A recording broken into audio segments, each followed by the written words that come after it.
delighted to be joined today by Duncan Sayer, who's a Professor of Archaeology at UCLan. He's also the Director of UCLan Research Centre for Field Archaeology and Forensic Taphonomy.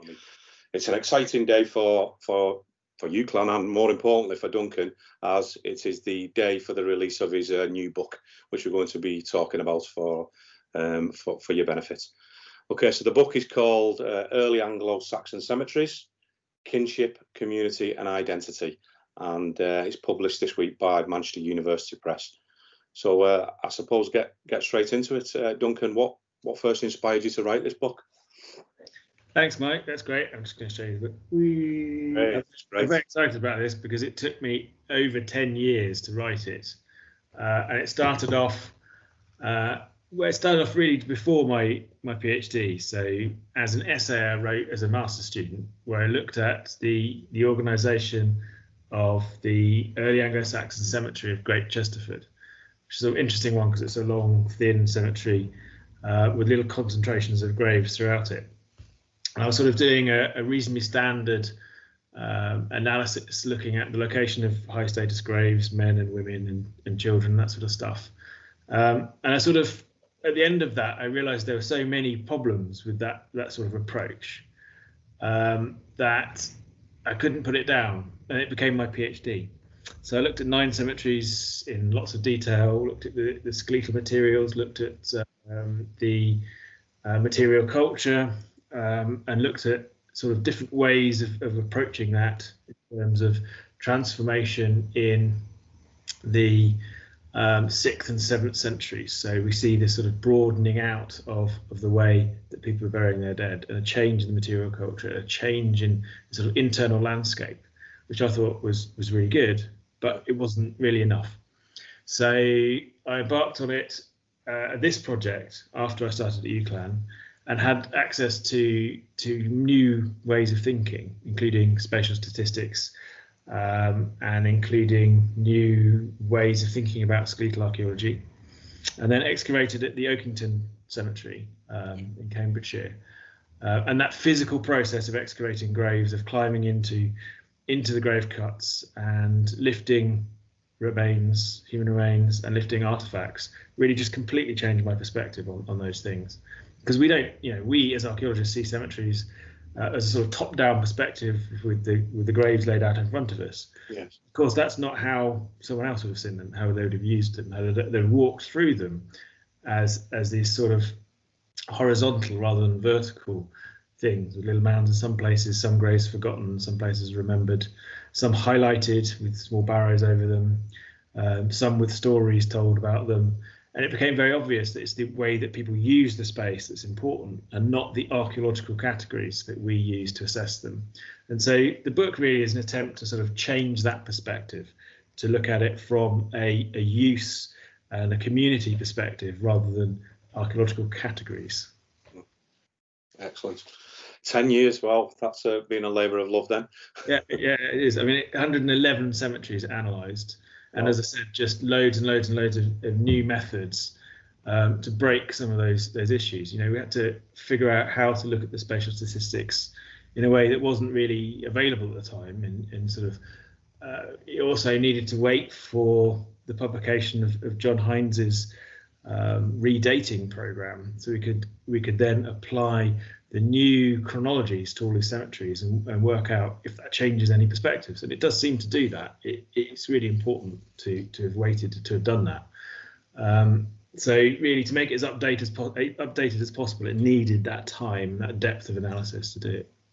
Yeah, excellent. I don't know whether I'll get this wrong, because I did listen in the lectures that I attended with you.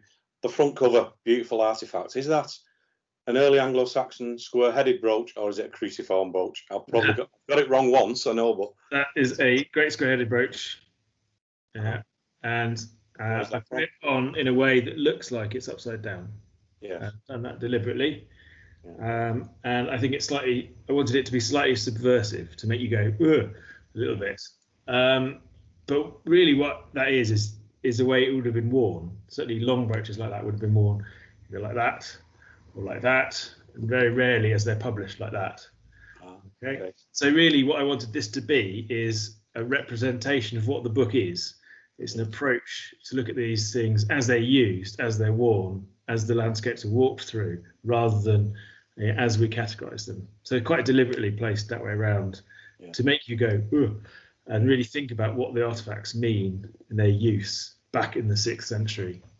That's interesting. Yeah, I can see why you've done that. Is that something that you and your team have found at one of these excavations? That one, yeah, similar. It's you've seen that one from Wakeley or Oakington, and that picture is Oxford Archaeology very kindly gave me permission to publish that image many years ago. And it's one of the ones that was excavated by Richard Mortimer in his phase of the excavations at Oakington just before we started the research project. It's a very nice one. I like it because it's got very clear sort of images. If I turn it the way we normally publish it, you can see the face. Yeah, there. Very clear. Beautiful. And other different decorative components on it. So it's a very nice brooch that we have access to. It is beautiful. Even though I'm more of a prehistorian, I still think that is amazing. Great. Thanks very much for that. What do you think then? This book is clearly aimed at academics at all levels, or people with an interest in this subject at all levels, really. What's the most interesting thing that come out of that book for you? Oh, that's a good question. One single, I only had one, am I? Yeah. The one most interesting thing that's come out of this book. Well, it's all interesting. I think the single most interesting thing for me was when I started to bring it all together. So the sort of introductory chapters deal with different parts. So space, material culture, skeletons, or human remains. And then when we start to bring it together in the final 2 chapters, we start to see some very clear patterns in that material as a whole thing. And we tend to sort of look at sites like this and go, ooh, do all of the weapon burials have similar characteristics? No. Do all of the brooch burials have similar characteristics? No. But if you start to break it down according to the context a little bit more, so do all of the weapon burials in that cluster of graves over there, or on the east of the cemetery, or in that, around that barrow, have similar characteristics? Yes. And it's things like they're all within 2 centimeters of the same height of each other. You go, okay, that's really interesting. So that becomes extremely interesting. And so I think we can start to look at all those things in a multi-layered perspective, and that gives us a different way of looking at the social interactions of people in the graves, because it's not like they were buried with a spoon, therefore they're different. It's more like, well, they're buried with a spoon and they're extra tall and they're next to a barrow, under a barrow. And that's that combination that makes it very clear. And of course, it also highlights outsiders, because you can have outsiders with buried in a way that is completely furnished in the middle of the 6th century, full set of weapons or full set of brooch objects, but they're buried outside of the main group, or it's just subtly different enough to make you go, okay, actually there's a deliberate disjuncture in the way that's being placed there. So I think that the differences are much more subtle than we've used in the past, and I'd almost throw out the sort of categories of like weapon burial or and that sort of stuff, and try and look at the cemetery context as a whole and what the patterns and the practices are. It's all very sort of localized and individualized within that broader cultural framework that is Anglo-Saxon mortuary practice, and it's there where you start to see real differences. We're able to draw out differences in the isotopic evidence that's been published in the past, but no differences seen, because you're looking at categories like that, men versus women, for example, or about men buried in area A versus men buried in area B. Suddenly you start to see much more subtle differences in diet than you do elsewhere. So it's that, I think, that really key bit of it is that I've started to be able to get towards the communities that were interring the dead in a very real way. So that's fantastic, and it's really what I hadn't quite managed to do in the master's dissertation and in the PhD. So I think it's for that it's been a fantastic and eye-opening exercise. Yeah, amazing. And I mean, clearly it's something that you've worked on for a long time. It's going to be extremely valuable for academics and anyone interested in this era. I'm looking forward to reading it. It's out this week. You've just showed us the book. It looks great. It's available at Manchester University. It's published by Manchester University Press and and probably upside down.